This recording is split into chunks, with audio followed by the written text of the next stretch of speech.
Hi everyone and welcome to this new video where I'm going to talk about how intuitive ear training skills work. And more specifically, I'm going to talk about how the algorithm of intuitive ear training skills work. That being said, it's important to mention that I'm going to talk about relative pitch skills in specific. So I'm not going to talk about perfect pitch, which has sort of its own separate algorithm. Well, it's important to mention at first that this isn't by any means exhaustive and precise description. I will describe things in a way that will make you understand how great musicians use these skills and how great musicians are able to intuitively recognize notes and chords by ear. Because I can imagine that if you aren't able to perform those skills, this is sort of like magic to you, as it was for me when I was a beginner in ear training. So it's important for anyone who wants to develop these skills to develop a clear idea of how those skills work in a highly efficient way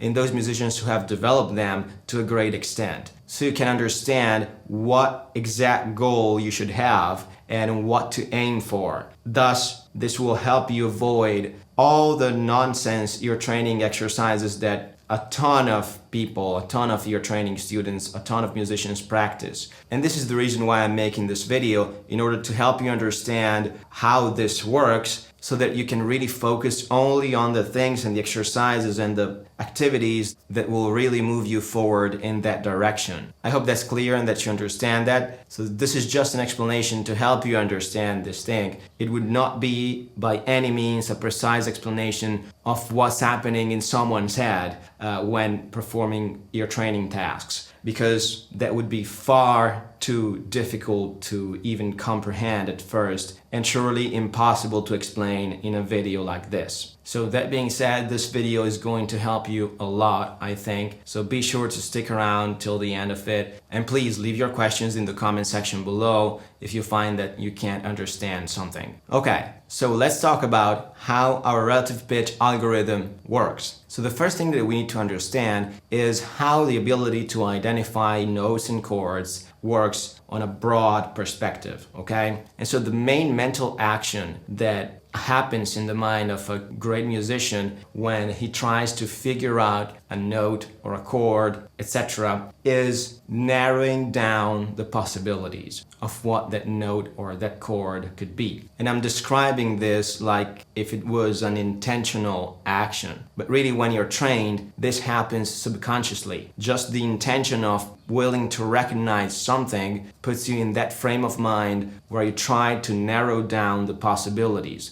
the options, okay? And so basically the general idea behind that, it's really like a computer algorithm works. You just narrow down the options until ideally only one option is left, and so you have found the answer. Of course, things are more complex in the real life, but that's just to give you an idea. So the first big distinction that this relative pitch algorithm has to make in order to work properly is understanding whether the notes and chords that are being played are belonging to one single tonality. As you can see, this circle here represents the tonality, or if these notes and chords are not completely tonal. So basically there will be some notes and chords that would be included in the tonality and other notes and chords that aren't included in the tonality. And so they belong to this place here where it's outside of the tonality, okay? This is the first big distinction. And this separation happens quite instinctively and immediately if you have a trained ear, because when something goes out of this structure, so goes out of the key,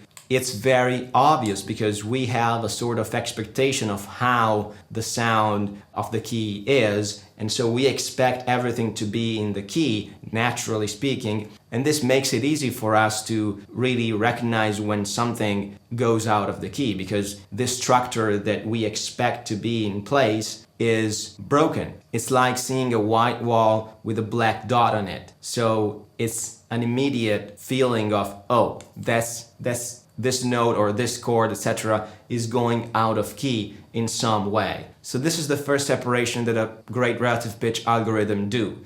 understanding if something is inside the tonality or outside of the tonality. And when that's done, supposing that you're listening to tonal music, and basically what we normally refer to as music is tonal music. There are of course genres where, there are multiple tonalities, key shifts, and other more harmonically complex cliches, but also these genres usually are considered to be tonal music because there's always a tonal structure behind what's being played. So what I'm saying here is applicable to basically all musical genres. But for the sake of this video, since I don't want to make it too complex, I would make an example about a simple tonal musical piece, such as a simple pop or folk tune, like most of the stuff that you would hear on the radio. So basically, supposing that the musical piece is tonal, our algorithm will first understand that everything is inside the tonality, okay? So there isn't anything going out of key. So once our relative pitch algorithm has found out that everything is played inside the tonality, the next step it takes is to understand, based on the sensations of chords or notes, which degree of the scale these notes and chords might be. So in order to accomplish this task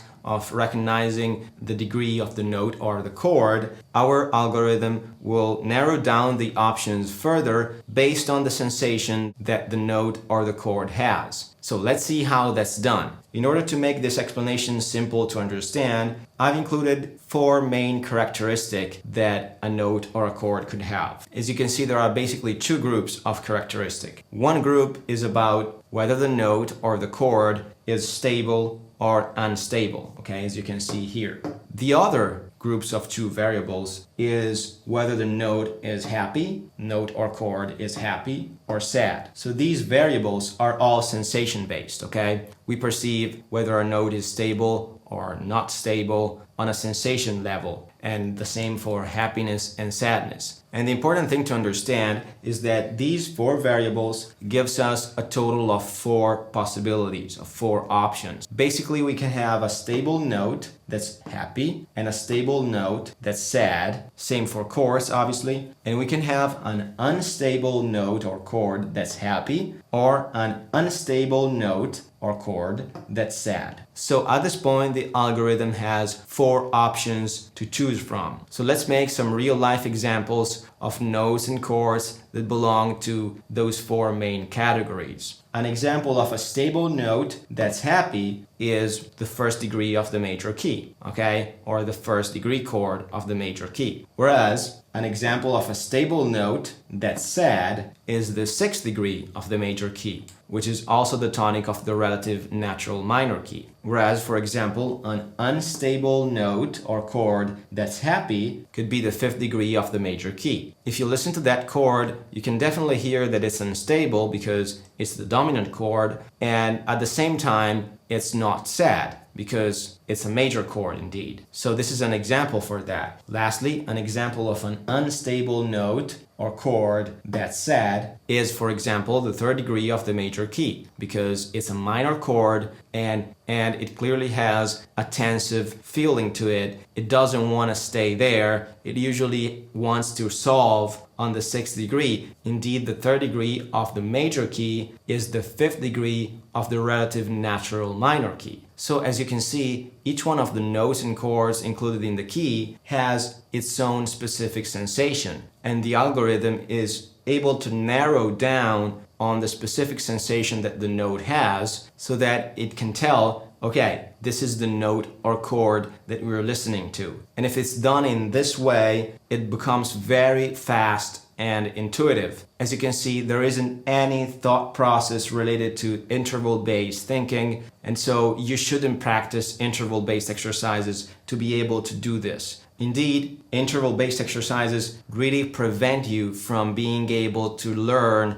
this skill. I've made a specific video on that, including a lot of serious scientific studies that backs this up. I suggest you watch it. You can find the link up here or in the description below. That being said, I know that this wasn't for sure an exhaustive explanation of how the algorithm works, and there are of course some degrees of the scales that we didn't mention in the example, but the idea that I want to come through is that each note or chord has its own specific sensation. okay, based on the degree that it assumes inside the key. So what happens is that our algorithm can be trained to recognize its sensation. And you can even forget about stable, unstable, happy, and sad. When you practice properly, you will find that each note has a specific color to it, which cannot be described in words. So what I'm doing right now is a super exceptional thing, because I usually don't describe these sensations in words, because this can push people to over-rationalize the entire learning process. You can't really name the sensation of each note or chord, because they have their own specific feeling which couldn't be really described. For sure, stable, unstable, and happy and sad is the more accurate description that we could have, but it's not enough to describe how all the notes and chords feel. So this is a very limited explanation and a very limited thing, and I think it's just sophisticated enough to help you understand how a really intuitive ear training algorithm works and what you should aim for, which is the first step that you should take if you want to really develop these skills. And also, I think this is very helpful for you to understand how great musicians are able to perform those skills. So this thing is not magic to you anymore, but you can see the real process behind it. And this in turn can help you be really confident that you can develop these skills, because I know that a lot of you are still believing this huge myth that musical talent is either given at birth or you never have it, and I've made a specific video where I talk about that. You can find it up here. I explain my story there and other inspiring stories from my students. So to wrap up this video, I'd say that